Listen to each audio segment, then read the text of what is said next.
Radio Universidad de Chile presenta Herencia y Coherencia, historias que cambian vidas. Un programa del Centro Desarrollo Sistémicos Cerval. Conduce Susana Muñoz Aburto.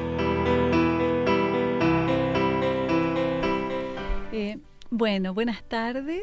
Hoy día les vamos a presentar a nuestro invitado.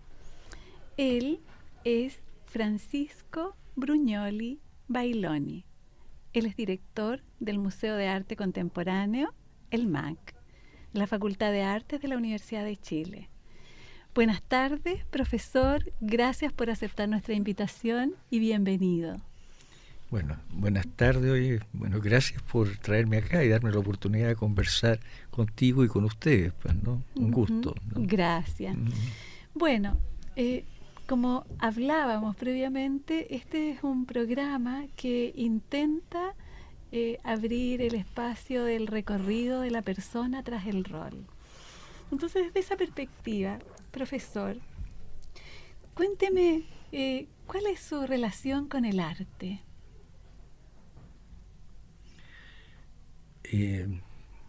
Es una pregunta muy complicada, ¿no? Sin duda. Porque sí.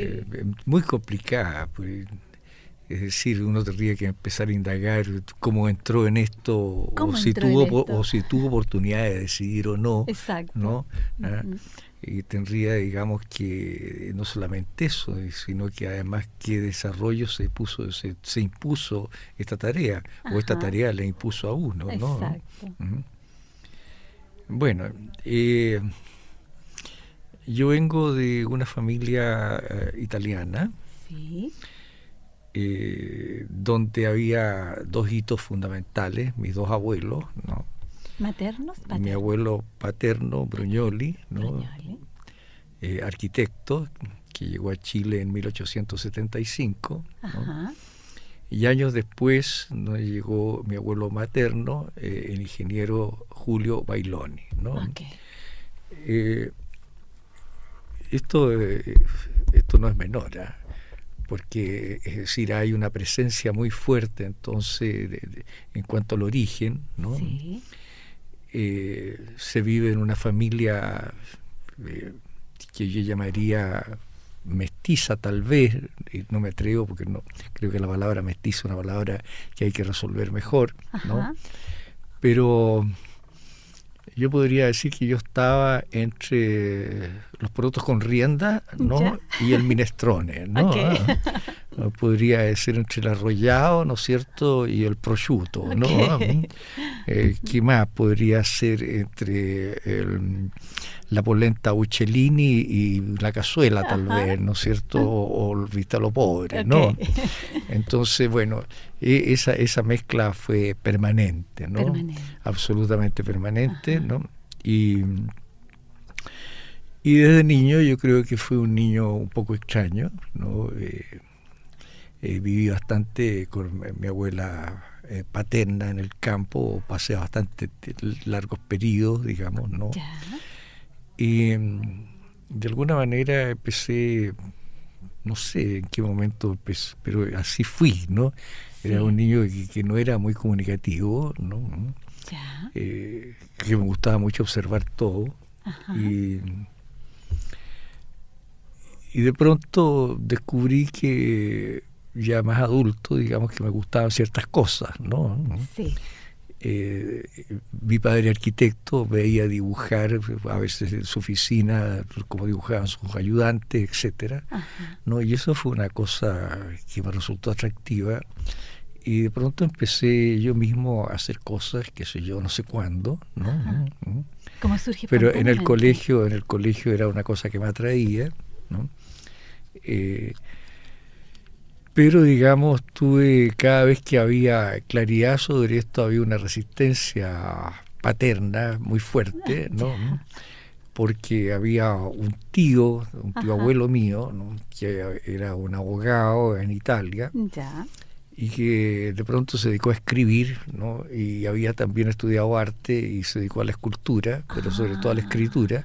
Okay. Y que era un caballero, digamos, que tenía una cierta posición, ¿no? Sí. Incluso había sido distinguido como caballero de la corona, ¿no? Ya. De pronto devino en pobre, ¿no? Okay. Entonces era el peor ejemplo que se podía decir, ¿no? Ajá. Y bueno, así que esta cosa dual subsistió bastante tiempo hasta que llegó el momento, por una deriva de colegios impresionante también, porque era muy mal estudiante. Ya. No entendía para qué eran esas cosas, ¿no? Que me enseñaban, ¿no? Perfecto. Con una deriva de colegios que llegó finalmente a un liceo fiscal que fue para mí como la revelación del mundo, ¿no? El Valentín Tellier, ¿no? Perfecto. Con profesores que te hablaban de política, incluso en clase, que era una cosa muy desconcertante, ¿no? Ajá. El primer año me fue muy desconcertante, desde luego que me lo hice 2 veces, entonces porque me gustó mucho, ¿no? Y de pronto me convertí en un alumno bastante brillante. Genial. Y entonces mi padre empezó a insistir en que había que hacer análisis vocacionales de mí, qué sé yo, etcétera, ¿no? Y en estos análisis vocacionales, por el orientador del colegio, Sí. una lectura, digamos, ¿no? Que era hacia una línea científica y hacia la docencia, ¿no? Efectivamente, yo tenía muy buenas notas en biología, en química, etcétera. O sea, ese lado era el favorito, aparte de también arte, ¿no? Arte plástica se llamaba, o dibujo se llamaba, ¿no? Claro. Y mi padre tenía una cierta insistencia en que yo fuera arquitecto, ¿no? Y yo hacía una cierta resistencia a seguir la mirada del padre. Por cierto. ¿No? Y entonces entré a estudiar medicina. Ya. O sea, y después de 2 años de medicina pasaron muchas cosas, qué sé yo, ¿no? Y decidí finalmente entrar a la Escuela de Bellas Artes, la universidad, ¿no? Okay. Y de ahí ya hay una línea más o menos clara, ¿no? Más o menos clara, ¿no? Sí. Salvo que fui siempre no sé, esta persona que vaga, que vaga, esa es la mejor palabra, ¿no? Y por lo tanto, digamos, ya en primer año de la escuela yo me metí a más cursos los que me correspondía, ¿no? Sí. Y en segundo año tuve una decepción de la escuela, ¿no? Y me fui a la Católica y seguí con algunos cursos de la escuela. Volví al año siguiente y yo ahí ya me enrielé y bueno, y estoy aquí, ¿no? Eso es un poco una historia, digamos, del devenir de mi presencia en arte, ¿no? Perfecto. Ahora esto es muy complejo, o sea, meterse en este territorio no es fácil, ¿no? No es fácil, porque ahí hay que, cuando uno entra en el territorio del arte, está entrando en el concepto de territorio mismo, ¿no? En el concepto cultural de territorio, sí. El concepto de espacio como cultura. Ajá. Y ahí viene una pregunta muy, muy inquietante, ¿no? Que es una pregunta fundamental de la vida, por lo demás, de dónde se está, ¿no? Porque si tú no sabes dónde se está, no sabes lo que tienes que hacer tampoco, no te entiendes, no te entiendes en ese lugar, ¿no? Sí. Y bueno, y empecé a indagar cosas, ¿no? Y empecé tal vez con este espíritu de vagar, a descubrir cosas en la calle, descubrir cosas acá y allá, ¿no? Y en buenas cuentas, a ver qué es lo que estaba pasando en la escena de arte, ¿no? Sí. Y en buenas cuentas, estar cada día más perdido, ¿no? Y cada día con más ganas de vagar para más lados y mirar más cosas, ¿no? Hasta que finalmente uno empieza, ya cuando viejo, a entender algunas cosas, ¿no? Y entiende, por ejemplo, que en primer lugar que uno es un extraño, y la primera extrañeza que uno sentía cuando niño, que era el bachicha, el niño con el apellido que no se sabía cómo se escribía, ¿no? Sí. Pasé a entender que esa extrañeza era la extrañeza de este territorio, de este país, no entero, ¿no? que todos somos extraños, ¿no? Sí. En un país donde no hay memoria, por ejemplo, Ajá. ¿no? Sí. O sea, cuando tú vas a Europa, los niños van a la escuela pasando en Roma, digamos, por la historia de la arquitectura del mundo, en buenas cuentas, ¿no? Ajá, Del sí. mundo occidental, ¿no? Sí. Cuando uno va al Louvre en París, ¿no? Ajá. Y se encuentra con que una profesora de niños de 12 años está haciendo clases frente a la escultura Sí. griega, ¿no? Bueno, indudablemente que aquí tú te encuentras que aunque hubiera, ¿no? No existe, digamos, una estructura cultural capaz de soportar eso, ¿no? Perfecto. ¿Por qué? Porque los déficits de educación nuestros, que a veces hemos tenido algún tipo de éxito, son muy graves, ¿no? Ajá. Y yo, ¿cómo puedo explicar, ¿no? Cosas, digamos, cuando hay ese déficit de comprensión, ¿no? Entonces aquí, digamos, este es un territorio donde todo se deshace inmediatamente, ¿no? Cierto. Pero al mismo tiempo es su historia, ¿no? Aquí todos llegamos, ¿no? Aquí no nació nadie, ¿no? Y cada uno que llegó fue destruyendo al otro, ¿no? Ok. Es decir, hay una historia de Humboldt que yo siempre repito que es extraordinaria. En el Amazonas Humboldt encuentra un loro que habla, pero ninguno de sus intérpretes sabe entender lo que dice el loro, Ya. ¿no? Pero el loro habla y está diciendo cosas, ¿no? Sí. Hasta que finalmente llega un indígena y dice, mire, yo sé lo que habla, no entiendo mucho lo que dice, ¿no? Pero yo sé lo que habla, él habla tal lengua. Y entonces, ¿dónde está ese pueblo?, pregunta Humboldt. Está exterminado, los otros, está el pueblo otro, lo exterminó completamente. Ay. Y el loro es el único que hablaba el lenguaje, ¿no? Y cuando se pierde el lenguaje, se pierde lo que nombra también, ¿no? Se pierde la palabra que nombra las cosas. Exacto. O sea, se pierde paisaje, ¿no? Ah. Bueno, o sea, nosotros vivimos en una especie de aniquilación permanente, ¿no? Cada periodo histórico político es una fundación, ¿no? Y esa fundación quiere aniquilar lo anterior. Y este es un paisaje de ruinas. América es un paisaje de ruinas de la modernidad, ¿no? Que se van sumando, ¿no? Entonces, bueno, ¿qué sucede con este paisaje, ¿no? Que podría ser ingrato o podría ser desafiante. Yo opté porque era desafiante. Perfecto. ¿No? Ahora, esto no es ningún asunto heroico, ¿no?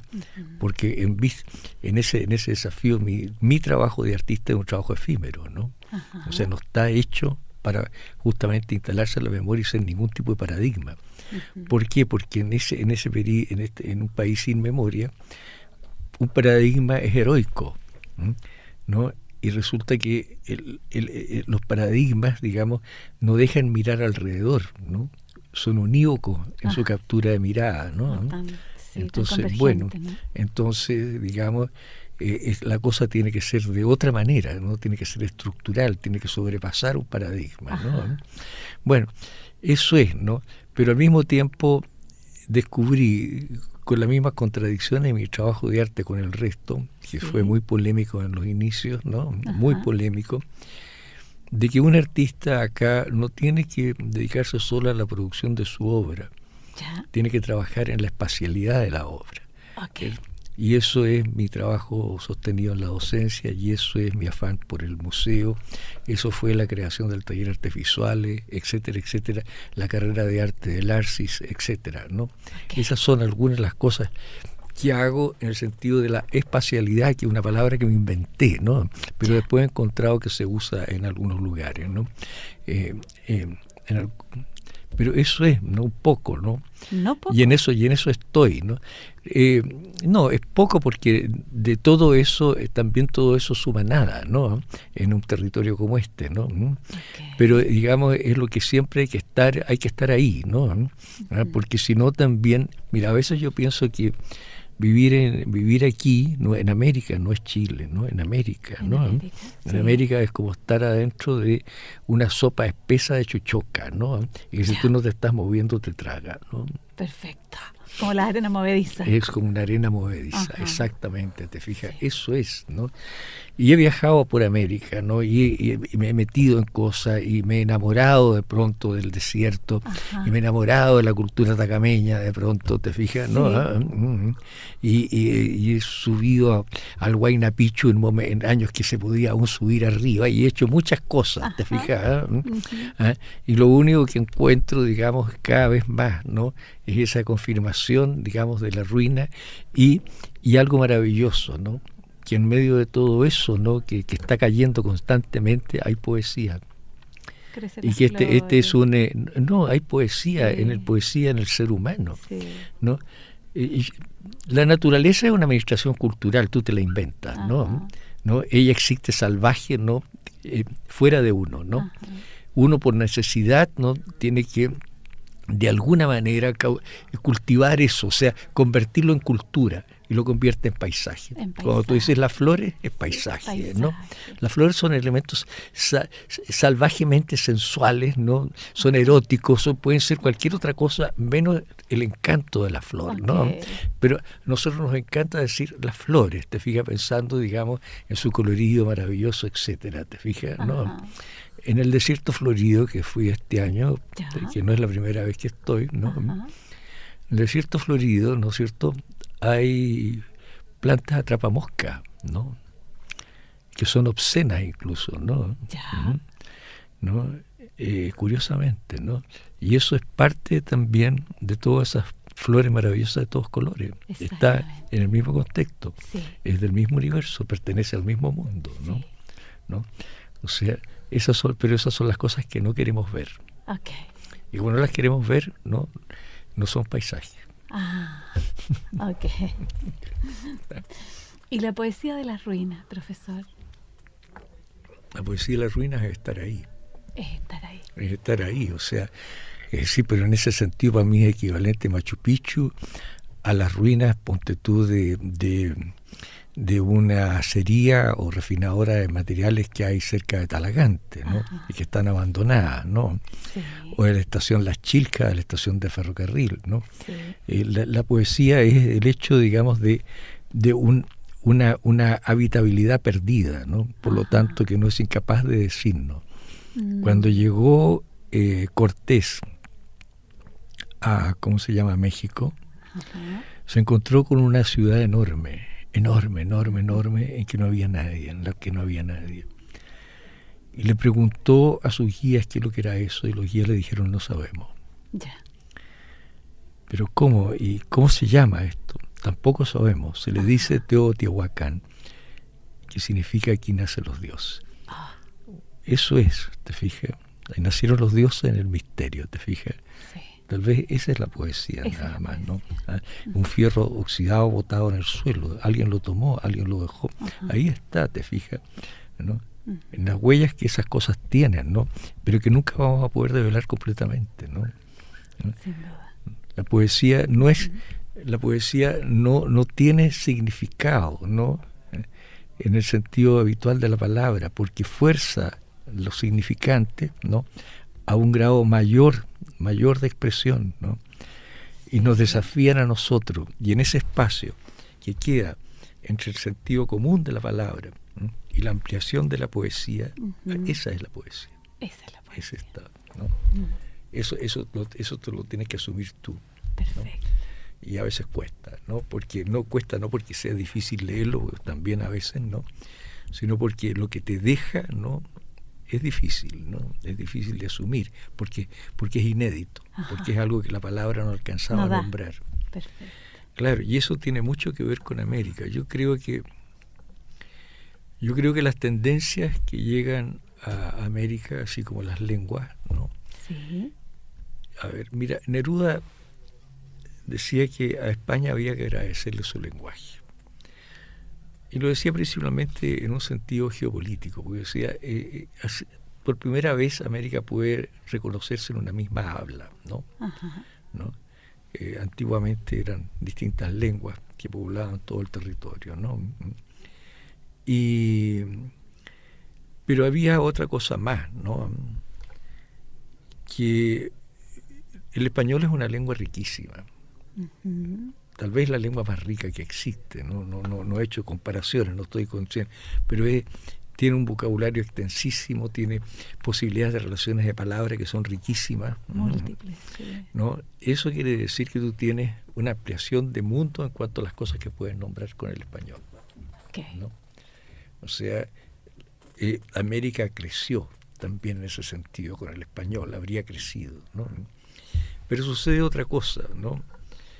Que así como las tendencias artísticas llegan, ¿no?, sobre los territorios, ¿no?, sobre nuestro territorio, lo iluminan, ¿no?, y nos hacen ver otras cosas, lo mismo que la palabra, esto no cae en estas palabras, ni esta luz, ¿no?, de la tendencia, cae en un territorio liso, cae en un territorio rugoso, por lo tanto también lo llenan de sombras, y esos son los silencios. Esos, ¿no?, son los silencios. O sea, tú tienes que...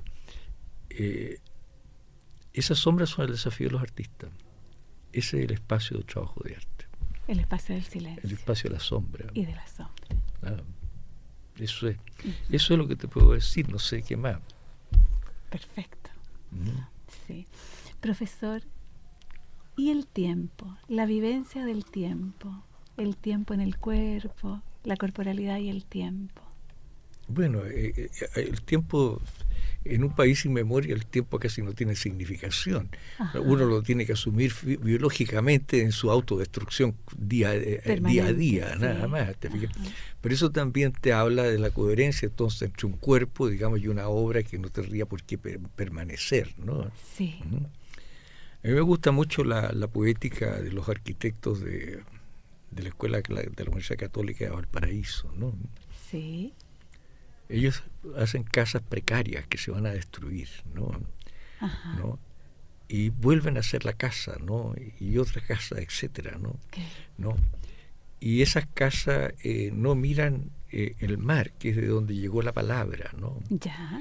Sino que miran al interior del continente, ¿no?, donde aún no hay palabras, ¿no? Perfecto. Es lindo, ¿no? Lindo. Eso es. Sí. Sí. Claro, ¿no? ¿Y cómo se articula este recorrido con esto de ser director? En la espacialidad. El problema de la espacialidad es decir, es una cosa que uno sube muy temprano como una tarea. No es fácil, ¿no? Porque implican sacrificios, ¿no? Sacrificios sobre todo respecto a la misma obra de uno. Casi cuando uno lo asume casi responsablemente en cuanto a eso, ¿no?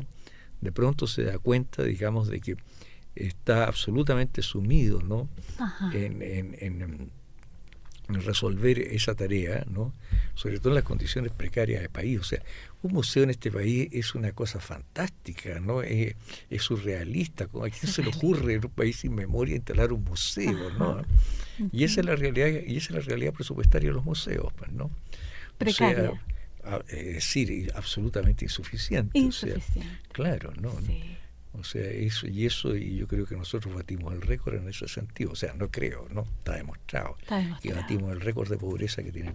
O sea, algún récord tenemos que tener, somos el récord de la pobreza. El récord de la pobreza.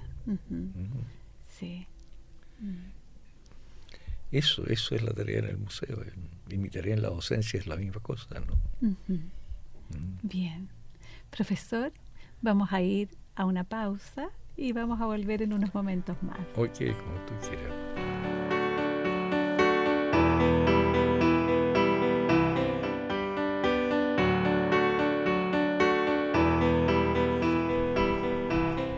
Bueno, estamos de regreso.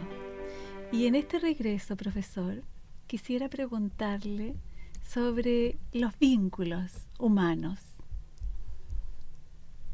El amor, el odio, los vínculos amorosos, los vínculos significativos, vínculos donde de pronto la palabra no da.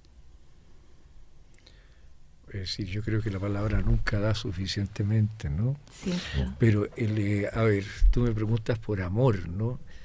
Yo creo que esa es la cosa más difícil del mundo, ¿no? Sí. ¿No? Es la cosa más inexplicable, ¿no?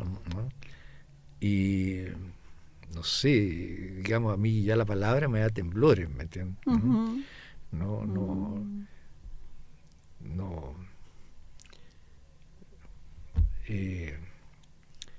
un artista chileno le preguntó a Mata, Mata habló una vez de amor, ¿no? Y un artista chileno le dijo, pero tú estás usando unas palabras ciúticas. Y Mata le contestó, es que hay que lavar las palabras, le dijo. Lavarlas.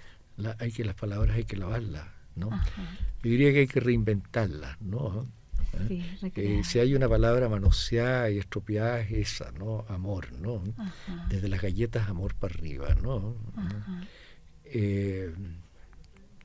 No sé, casi es casi innombrable en el sentido de su manoseo, ¿no? Ajá. Ahora creo que hay relaciones humanas, ¿no? Que son menos afectivas, y algunas en que los afectos crean mutuas dependencias, ¿no? Y creo que esas dependencias están resolviendo cosas, ¿no? Y es tal vez la complementación entre dos seres, ¿no? Bueno, de hecho nosotros no nacimos de un hombre y una mujer, o sea, de una pareja, o sea, dos, ¿no? Sí. ¿Ah? O sea, la necesidad de dos para hacer, ¿no? Es fundamental, ¿no? O sea, para procrear o no, para hacer, ¿no? Uh-huh. Ahora, ¿cuáles son esos dos? ¿Cómo se encuentran esos dos? Esas cosas creo que dependen de algo que no sé cómo llamar, porque yo no creo en el azar, ¿no? Llamamos azar aquellas cosas de las que no tenemos explicación sencillamente, ¿no? Uh-huh. Esto queda en ese territorio, ¿no? De lo inexplicable, pero eso es, ¿no? Sí. ¿No? Desde la amistad, el paso de la amistad a otro grado de afecto superior, creo que es un paso largo también, ¿no? Que no es lo mismo, ¿no? Pero indudablemente que la amistad es un grado de afecto importante, ¿no? Sí. Tú distingues a tus amigos de aquellos que no lo son, ¿no? Sí. Claro, ¿no? Y en el trabajo de arte eso es muy complicado porque es un trabajo muy solo. Entonces uno trabaja muy solo, digamos, y cada vez podría decir que tiene menos amigos, ¿no? Con los que tenga un grado de afecto, de solidaridad, digamos, de compañerismo, podría ser, ¿no? Sí. Bueno, sin embargo puede tener muchos amigos, ¿no? En el sentido de un lugar del esparcimiento, pasarlo bien, etcétera, ¿no? Son dos cosas distintas también, ¿no? Uno puede reírse horas, hasta a lo mejor tomando una botella de vino con alguien, ¿no? Pero después ese no es realmente la persona con la que tú harías algo especial, ¿no? Construir algo, ¿no? Digamos un objeto o una relación más permanente, ¿no? Sí, sí.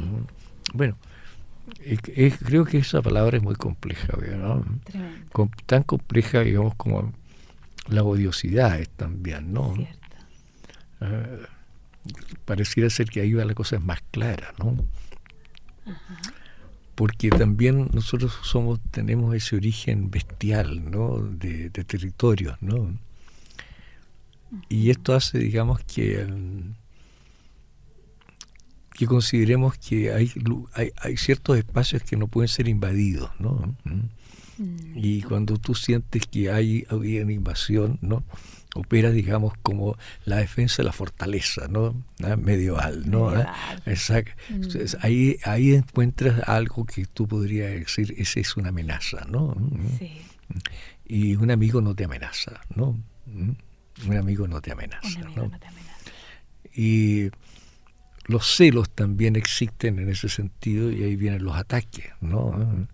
Y eso es la parte más dura, digamos, que puede haber en un enfrentamiento entre personas, ¿no? Bueno, son complejos, digamos, los que yo no me atrevo a meterme, son complejos de psicología social, digamos, ¿no? Bueno, están ahí, ¿no? Y que están en estudio permanente por lo demás, ¿no? No son tan fáciles de resolver, ¿no? Sí. Sí. Profesor, ¿cómo se vivió el tiempo de estudiar medicina? Mira, con altos y bajos, ¿no? con alto y bajo, y con muchas peripecias, ¿no? Pues, bueno, de muchas historias entre medio, en fin. Pero en fin, yo creo que hay cosas que aprendí ahí, ¿no? Había materias por las que me sentía muy atraído y creo que me ha servido mucho, ¿no? Ujú. Que es generalmente las de carácter de análisis morfológico, ¿no? Ok. Que te enseñan a ti como anatomía, histología, embriología, en fin, que te enseñan a mirar, ¿no? Sí. A mirar. Y también digamos, los contenidos, digamos, que tienen que ver con definiciones de las personas y conductas, ¿no? Ajá. La fisiología, por ejemplo. Encuentro maravilloso esto, los equilibrios hormonales, ¿no? Que terminan formas de ser, ¿no? De actuar de pronto, ¿no? Creo que eso son construcciones, uno se adentra, digamos, en construcciones de algo, o sea, en este caso un ser humano, que son complejísimas y son espectaculares por lo demás, ¿no? Cierto. Pero sobre todo en lo que significa para mí analizar, el concepto científico del análisis, ¿no? Sí. Tal vez ahí sería la parte más científica que he heredado y que después se ha traducido en mis exploraciones sobre el lenguaje en arte, ¿no? Y la metodología, ¿no? Soy muy metodológico, a pesar de que dijo cursos muy libres, ¿no? Muy experimentales, que se basan en la experiencia de la persona, ¿no? No en lo que el profesor sabe, ¿no? Cierto. Sino cuál es la experiencia de la persona frente a una provocación que hace el profesor, y en el desarrollo de la capacidad de discutir sobre esa experiencia, ¿no? Y de analizarla, ¿no?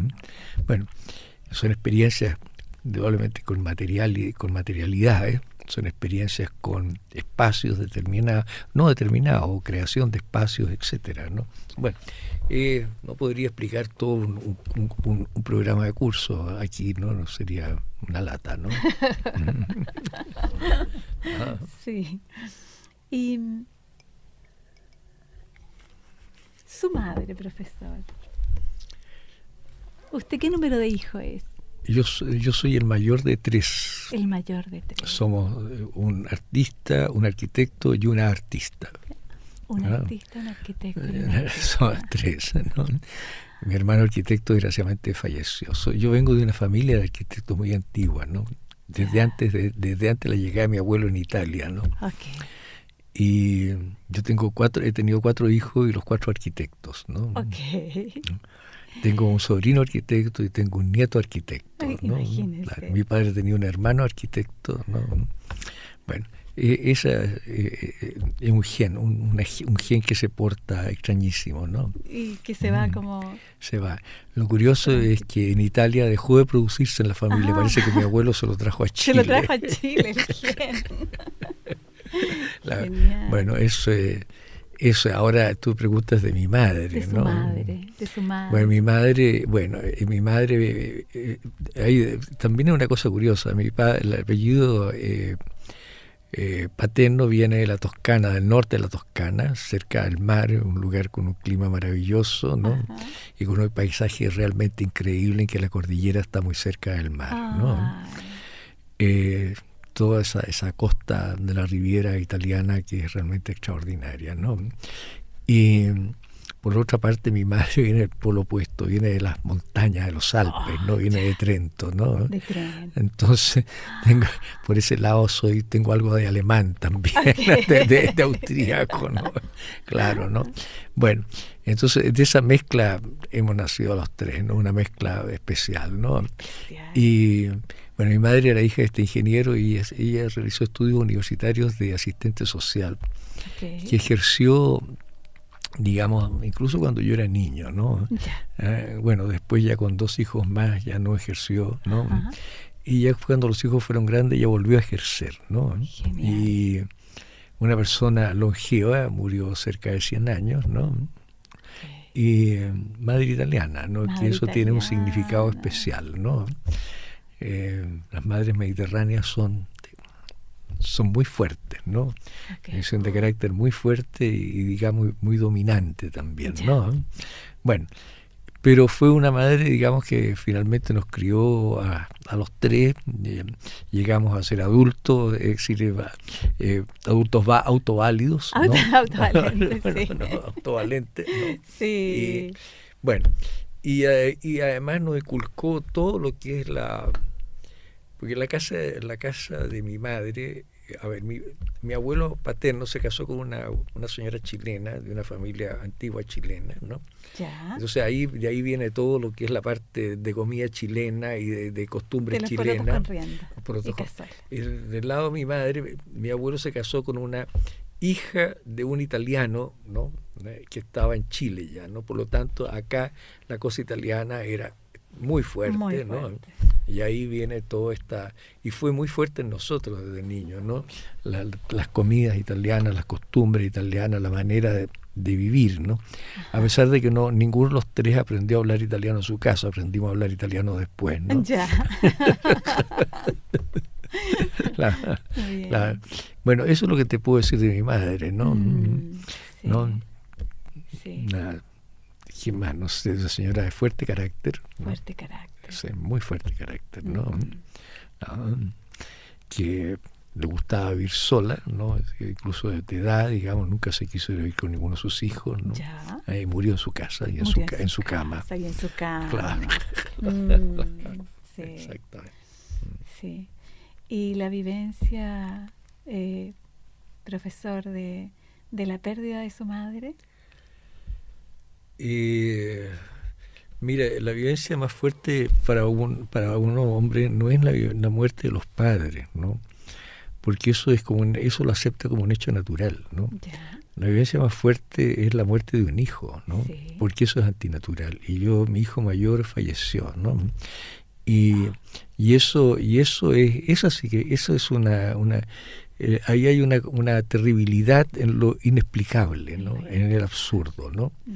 El absurdo de ver que justamente un hijo tuyo que esperas, digamos, y que además ha sido una persona de una vitalidad extraordinaria, ¿no? Como era este niño, bueno, ya no niño, era este hombre, digamos, ¿no? Sí. De pronto es nada, ¿no? Entonces, bueno, eso es una vivencia que es dura, ¿no? Y muy difícil de explicar, de definir, ¿no? Bueno, de él tengo una descendencia muy grande, no en Chile, sino que en México, ¿no? Claro, él se fue a México muy niño junto con su hermana y ellos se fueron con su madre y allá crearon él personalmente una gran familia, ¿no? De él tengo un nieto arquitecto ahora. Ese es su nieto arquitecto. Claro. Sí. Bueno, eso. Sí. La docencia, el enseñar y el transmitir a otros. Bueno, de eso te expliqué algo, ¿no? Sí, algo me explicó. De eso te expliqué Además, algo, ¿no? le dijeron en el análisis vocacional que tenía capacidad de docente allá. Sí, bueno, allá cuando era niño. Será con maldiciones, tal vez yo no creo mucho en eso, yo creo que uno va haciendo cosas, ¿no? Sí. Y le van sucediendo cosas a lo largo del camino, ¿no? Yo no creo en las condenas genéticas, ¿no? Para nada. ¿No? Yo creo que los hombres somos seres culturales, ¿no? Si creyera yo en las condenas genéticas, tendría que decir que aquellos, digamos, niños que nacen en situaciones económicas precarias tienen genes para ser obreros, ¿no? Y eso sería absolutamente falso y equivocado, ¿no? Por supuesto. O sea, los hombres se hacen en espacios culturales. Si una sociedad le niega a alguna clase social, a algún grupo de hombres, ¿no?, las condiciones básicas de educación para autocrearse y autoperformarse, ¿no?, está haciendo un asesinato, ¿no? Así es. Exactamente, ¿no? Sí. Exactamente. Sí. Y en ese vínculo con sus estudiantes, profesor, donde aprenden a cuestionar. Yo aprendo más, yo aprendo mucho más. Sí. Porque tú comprendes que si yo llevo un curso sobre la base de las experiencias personales, lo que va a llegar, nunca sé lo que va a llegar. Nunca sé lo que va a llegar, ¿no? ¿No? y discutir con ellos, ¿no? Es una cosa sensacional, porque yo tengo, ¿no es cierto?, un bagaje cultural de información, de lectura, en fin, por viejo más que nada, ¿no? ¿Ah? Y ellos vienen con otros, ¿no? ¿Mm? Y entonces de pronto, qué sé yo, resulta que las referencias culturales pueden ser el rock o el cómic, qué sé yo, puede ser cualquier cosa, ¿no? Sí. Con las que ellos están operando, ¿no? ¿Mm? Y bueno, y para mí eso son ampliaciones de mundo, ¿no? Ajá. Tienen otras lecturas, ¿no? O leen de otra, cada lector genera lo que lee, ¿no?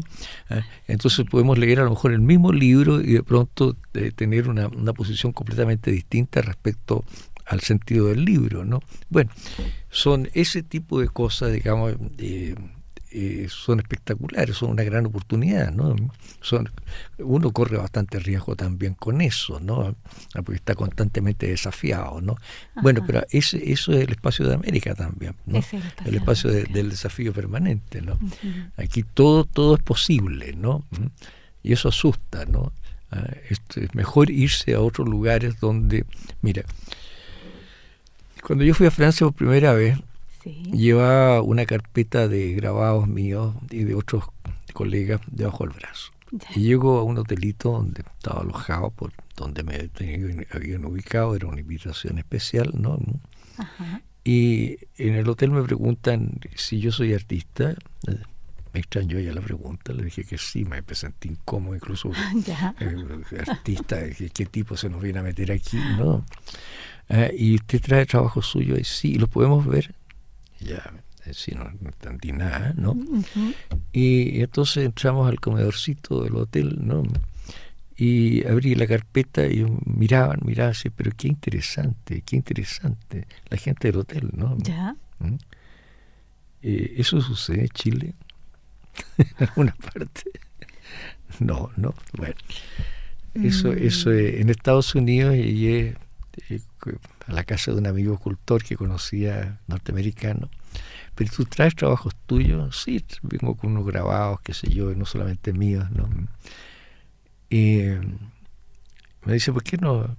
Vente un día con la carpeta. Yo llego con la carpeta, ni siquiera pide verlo, ¿no? Sino que dice, vamos, acompáñame, y llegamos a una galería de arte y empieza a abrirla en la carpeta, ¿no? Para mostrarle a la galerista, y ahí quedaron algunas cosas, te fijas, ¿no? Qué Claro. lindo. Bueno, es que eso, claro, esos son territorios, digamos, que son muy amables para la vida del artista de cierta Sí. manera, ¿no? Bueno, pero acá, digamos, ¿qué pasa? Eso no se da, No. ¿no? Aquí tú tienes que estarte inventando la vida todos los días, ¿no? Sí. Parece que ser que uno está más vivo acá, ¿no? Y todo lo que significa las tensiones, problemas, digamos, con colegas, qué sé yo, enfrentamientos, ¿no? Bueno, claro, a veces son cosas complicadas, ¿no? Porque no son fáciles, ¿no? Pero, digamos, son las condiciones del espacio en que vives.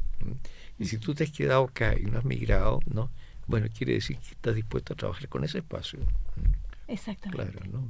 Uh-huh. Exactamente. Y eso no es heroico, sino que es una decisión que yo considero necesaria, porque de otra manera no me puedo estar inventando la vida, ¿no? Es decir, la vida es lo que está sucediendo, ¿no? Ajá. Claro. En el presente, rápidamente. Lo que está sucediendo siempre en el presente, claro. Sí.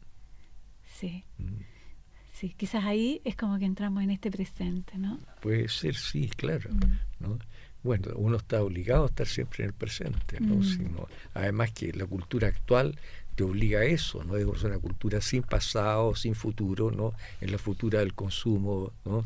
Y tú estás constantemente rebelándote contra eso, pero para rebelarte lo tienes que vivir, ¿no? Sí, Claro. sí. Profesor, y en ese sentido, el rol de la mirada, a propósito de la observación. Pero mirar es capturar, ¿no? Los seres humanos capturamos cuando vemos, ¿no? Eso se imprime en nuestro imaginario.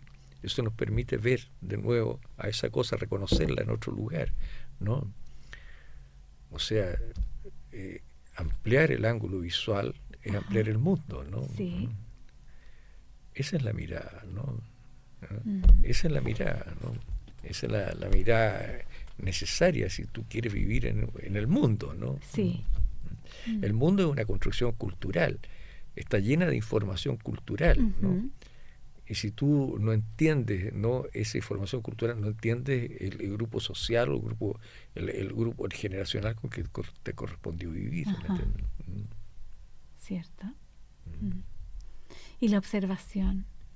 Bueno, es que hay una cosa y otra, ¿no? La mirada a lo mejor puede ser fugaz, pero retiene. La observación es detenerse en algo, ¿no? Ajá. Detenerse en algo y mirarlo con esa mirada con detención, te permite escuadriñarlo, te permite comprenderlo, te permite deconstruirlo para poder procesar, ¿no?, esto mismo en otra situación, ¿no? Sí. ¿No? Generalmente la palabra de construirse se está usando demasiado en el sentido de que es un mero desarmar la cosa, ¿no? Y no es un mero desarmar, ¿no? Es comprender las partes en la posibilidad de otro, ¿no? Sí. De otro de lo mismo, ¿no?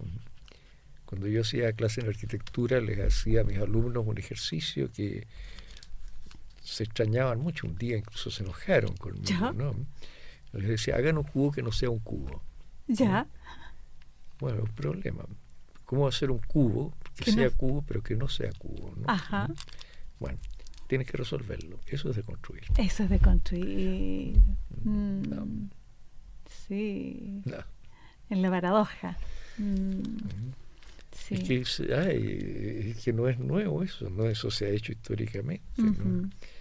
En el siglo XVI un arquitecto, Julio Romano, hizo ejemplos increíbles con el tema, ¿no? Y actualmente un arquitecto como Peter Eisenman tiene un ensayo a propósito de 10 casas posibles, extraordinario, a partir justamente de un cubo que se opera, ¿no? Se opera de unas maneras realmente interesantísimas, ¿no? Ajá. Claro. Sí. ¿Y cuáles son las cosas que a usted lo detienen, profesor, en su mirada?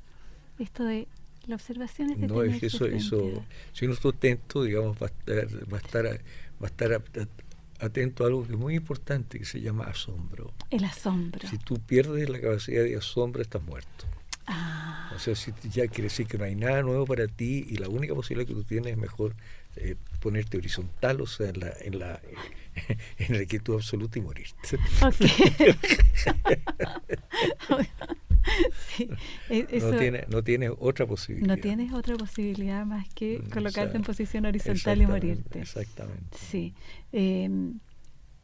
Tengo la idea por ahí que es como la capacidad de asombro muchas veces como que está de alguna manera disminuida frente... Bueno, pero eso es lógico con la información y todo, pero digamos, ahí me acuerdo siempre de una frase que dijo Picasso que es extraordinaria, ¿no?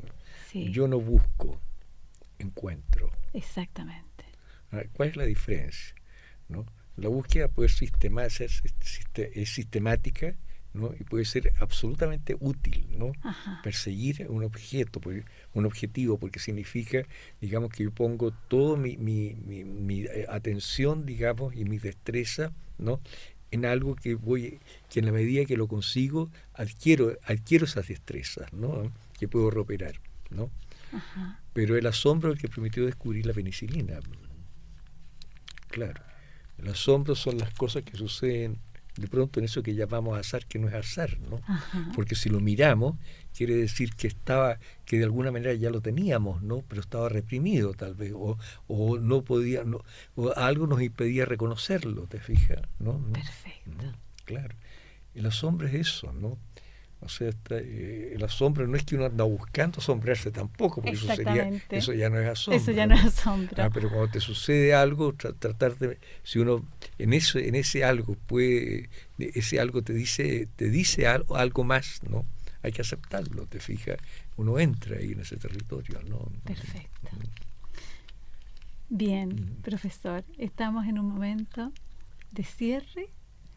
Quiero agradecerle infinitamente su disposición y en este tiempo presente, eterno, en que estoy, pero completamente asombrada. Muchas gracias. Oye, bueno, yo no sé, digamos, si agradecerles o pedirles perdón por toda la paciencia para escuchar.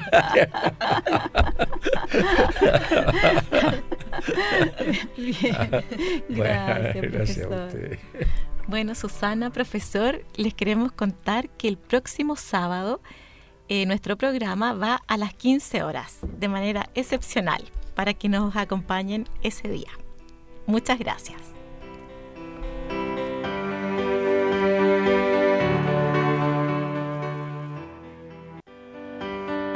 Radio Universidad de Chile presentó